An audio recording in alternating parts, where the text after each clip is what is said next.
नमस्कार. देवश्री किचन मध्ये आपलं सर्वांचं स्वागत आहे. आज आपण पारंपरिक पद्धतीने केलं जाणार कळण्याचं पिठलं कसं करायचं ते पाहणार आहोत. आता तुम्ही म्हणाल हा कळणा काय आहे, तर तो कशापासून तयार केला जातो किंवा कशाचा असतो हे पुढे आपण व्हिडिओमध्ये पाहणारच आहोत. तर या कळण्याचं पिठलं जे आहे ते पारंपरिक पद्धतीने केलं जातं. म्हणजेच ही खूप जुनी रेसिपी आहे. पहिल्या बायका हे जो कळणा असतो तो वर्षभर साठवून ठेवायच्या आणि त्याच्यापासून हे पिठलं तयार करायचं. तर हा जो कळणा आहे तो चवीला खूप मस्त लागतो. रेसिपी पूर्ण पहा. आवडल्यास लाईक शेअर नक्की करा. त्याचबरोबर तुम्हाला माझ्या रेसिपी कशा वाटतात ते कमेंट करून सांगायला विसरू नका. त्याचबरोबर तुम्ही इंस्टाग्रामवरती असाल, इंस्टाग्रामवरतीही मला फॉलो करा. चला तर मग वेळ न घालवता रेसिपीला सुरुवात करूया.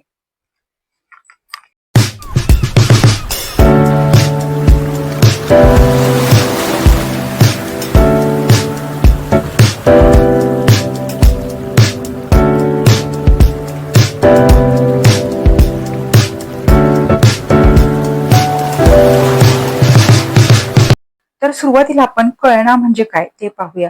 जेव्हा हरभऱ्याची डाळ केली जाते, हरभरे भिजवून ते गिरणीतून भरडून आणले जातात, त्यावेळेस भरडताना बारीक रवाळ अशी पीठ तयार होते, त्याला कळणा म्हणतात. तर ते चाळून बाजूला काढलं जातं आणि हरभरे आणि त्यातलं फोलपाट पाकडून बाजूला काढलं जातं आणि डाळ तयार केली जाते.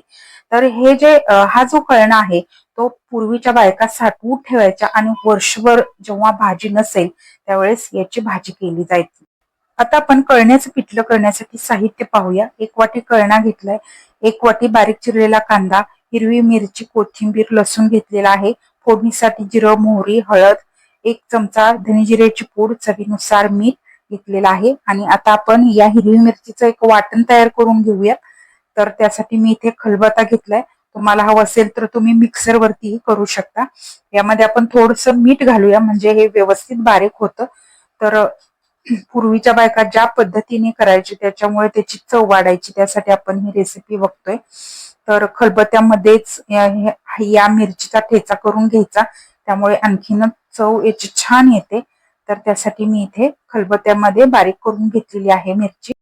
आता आपण फोडणीसाठी कढईमध्ये 2 चमचे तेल घालूया. तेल चांगलं कडकडीत गरम झालं की जिरा आणि मोहरीची फोडणी द्यायची. नंतर यामध्ये कांदा घालायचा आहे. कांदा चांगला गुलाबी रंग येईपर्यंत परतून घ्यायचा आहे. जेवढा कांदा खमंग भाजाल तेवढी या पिठल्याला चव सुद्धा खूप छान येते. कांदा थोडासा भाजला गेला की यामध्ये आपण तयार करून घेतलेला मिरचीचा ठेचा घालायचा आहे. कारण मिरची सुद्धा यामध्ये परतून घ्यायची, कारण हिरवी मिरची आहे त्यामुळे वास येण्याची शक्यता असते. त्यामुळे या कांद्यामध्ये चांगली हिरवी मिरची परतून घ्यायची आहे. व्यवस्थित ही हिरवी मिरची परतून झाली की यामध्ये थोडंसं हळद घालायची आहे, धने जिऱ्याची पूड घालायची आहे. यामध्ये कोणताही मसाला वापरला जात नाही, फक्त धने जिऱ्याची पूड घातली जाते. हे व्यवस्थित मिक्स करून घेतलेलं आहे. आता यामध्ये आपण गरम पाणी घालूयात.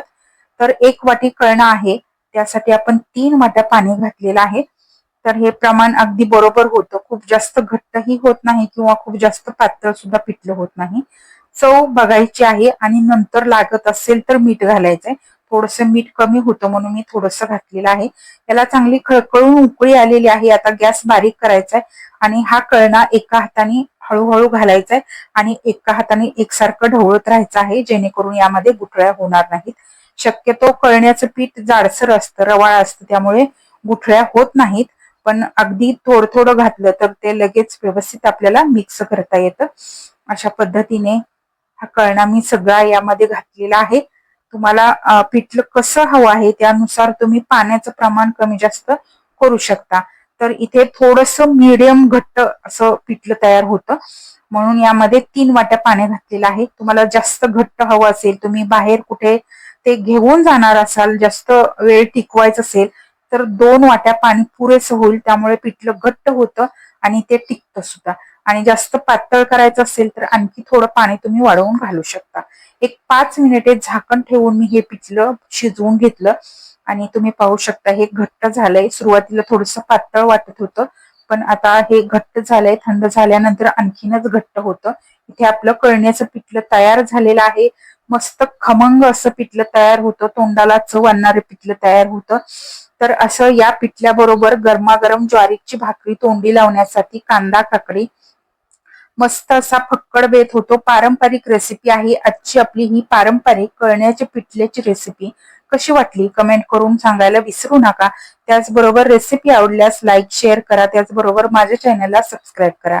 त्याचबरोबर बेल आयकॉन वरतीही क्लिक करा, म्हणजे मी जेव्हा जेव्हा माझ्या रेसिपी अपलोड करेन तेव्हा तेव्हा सर्वात आधी त्याचे नोटिफिकेशन तुम्हाला मिळेल आणि माझे प्रत्येक नवीन आणि पारंपरिक पद्धतीच्या रेसिपी तुम्हाला पाहता येतील.